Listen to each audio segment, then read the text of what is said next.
Гаит көннең иртәсендә үк мәчетләргә күпләп халык агыла башлады. Коръән укып вәгазь тыңлау бәйрәмнең күркәм бер гадәте. Ураза гаите Шәввәл аеның 1нче көнендә билгеләп үтелә. Ул Рамазан уразасы тәмам булганнан соң бәйрәм ителә торган көндер.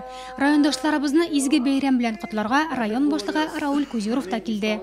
Ифтарлар узды Рамадан аенда. Барыгызга да бик зур рәхмәт катнашкан өчен, уздырган өчен.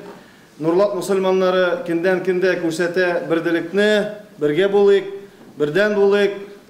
Бәйрәм вәгазы төгәлләнгәннән соң мәчеткә җыелган җәмәгать район мөхтәсибе Наил хәзрәт Әбелханов имамлыгында гаит намаз укыды. Ул 2 рәкъгатьтән тора. Мусульманнар бөтен ислам дөньясында, Татарстанда гына да түгел, Норлатта гына да түгел, мәчетләргә җыелалар. Шул намазларны укып, исламның көче, кудрәте күренә һәм бөтен кешеләр үз кардәшләрен кардәш итеп беләләр.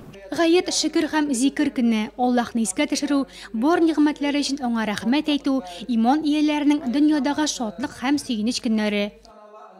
Без бу бәйрәмне бик көтеп алабыз инде.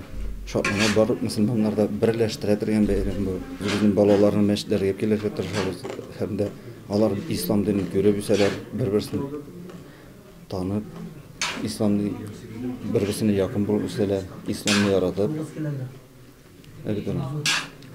Biz yaşarak vakitte kartlar yana yürüyorduk. Kartlar yana yürüyorduk, alar yürüyordu sarayga. Kimden zor terlik tutarlar, şunda halk iden gece yiyenlerge palaslar, şu palaslarda namaz yürüyorlardı. Ve o vakitte, işki zamanda. Hazır elhamdülillah şükür. Гаит хutбә укылганнан соң бәйрәм урамда дәвам итте. Халык мәчет ишек алдында тәмле палау белән сыйланды. Күңелле мизгелләр. Улысы кешесе бер-берсен бәйрәм белән котлый һәм өйләренә тарала. Шул рәвешле бәйрәм рухы йортларга күчә.